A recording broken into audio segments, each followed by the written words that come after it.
चाननपुर गांव में चांद कुमारी नाम की एक रूपवती कन्या रहती थी। वह विवाह के योग्य हो गई थी, लेकिन अपनी माँ के व्यवहार के कारण उसका विवाह नहीं हो पा रहा था। उसकी माँ का नाम चमेली था, जो अपने पति माधव को रोज 7 जूते मारा करती थी। यह बात दूर दूर तक के लोगों को पता थी, इसीलिए कोई भी चांद कुमारी को अपनी बहू नहीं बनाना चाहता था। वहीं दूसरी तरफ तेनालीराम की बुद्धिमत्ता के कारण दरबारियों के साथ साथ उसके कुछ रिश्तेदार भी उससे जलते थे। एक बार तेनालीराम घर पर आराम फरमा रहा था कि अचानक उसका एक दूर का रिश्तेदार चांद कुमारी का रिश्ता लेकर उसके घर पहुंच गया। वह भी तेनालीराम से जलने वालों में से एक था। वह तेनालीराम के पास आकर बोला, मैं एक रिश्ता लेकर आया हूँ, तुम अपने छोटे भाई का रिश्ता ले लो।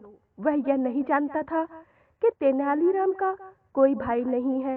फिर भी तेनालीराम ने लड़की के बारे में पूछा, आखिर लड़की कैसी है, उसके बारे में कुछ तो बताओ। वह बोला, लड़की का नाम चांद कुमारी है, वह बहुत ही सुंदर है। तेनालीराम ने भी उसकी माँ को बारे में बहुत कुछ सुन रखा था, लेकिन फिर भी उसने रिश्ते के लिए हामी भर दी। अब वह रिश्तेदार चमेली के घर पहुंच गया और उसने यह खुशखबरी चमेली को सुनाई। चमेली यह खबर सुनकर बहुत खुश हो गई और उसने बहुत जल्दी शादी का मुहूर्त निकलवाकर उसे बता दिया। अब उसने मुहूर्त का समय तेनालीराम को जाकर बता दिया। तेनालीराम ने उसे खिला पिलाकर विदा किया। उसके जाने के बाद तेनालीराम सोचने लगा कि अब छोटा भाई कहाँ से लाया जाए। मेरा तो कोई छोटा भाई है ही नहीं। छोटे भाई की खोज में वह नगर की ओर चल पड़ा। वहां उसने एक परेशान नौजवान युवक को देखा। तेनालीराम ने उसके पास जाकर उसकी परेशानी का कारण पूछा तो उसने सारी बात बता डाली। तेनालीराम ने उससे काम देने का वादा कर लिया, लेकिन उसके सामने एक शर्त रख दी। उसने तेनालीराम से शर्त के बारे में पूछा।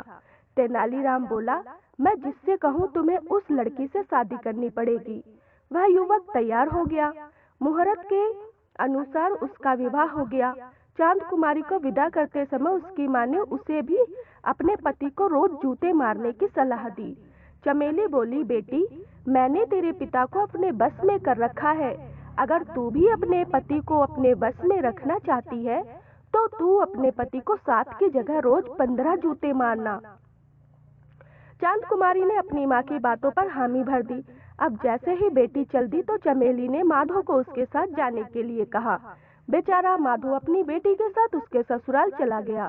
चांद कुमारी ने ससुराल आकर देखा कि तेनालीराम और उसके पति का स्वभाव तो बड़ा अक्खड़ है। वह उनसे डरकर रहने लगी, लेकिन वह फिर भी अपने पति को जैसे तैसे रोज 15 जूते मार ही देती थी। वहीं जब तेनालीराम ने माधो का टूटा बदन देखा तो वह समझ गया कि यह जरूर सब उसकी पत्नी की वजह से ही है। तब तेनालीराम ने माधो को 4-5 महीने अपने पास रखकर उसे मोटा तगड़ा कर दिया और फिर उसे अपने घर जाने को कहा। जब माधो चलने लगा तो तेनालीराम ने उसे एक मोटा सा लोहा चढ़ा डंडा देते हुए कहा, डरने से कुछ नहीं होगा, यह सब तुम्हारी ही कमी है। अगर तुम पहले से ही कठोर बनकर रहते तो ऐसा कभी नहीं होता। तेनालीराम की बात सुनकर माधो अच्छे से समझ चुका था कि तेनालीराम क्या कहना चाहता है।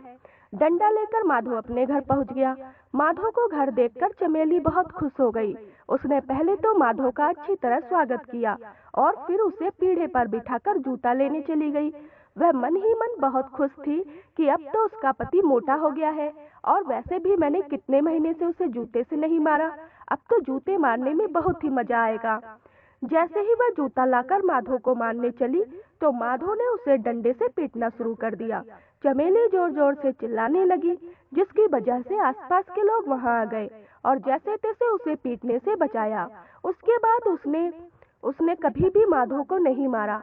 अब वह जैसा कहता चमेली वैसा ही करती। अपने पति का यह रूप देखकर चमेली ने अपनी बेटी को भी समझा दिया कि जिंदगी में वो ऐसी गलती कभी ना करे, हमेशा अपने पति की बात माना करे।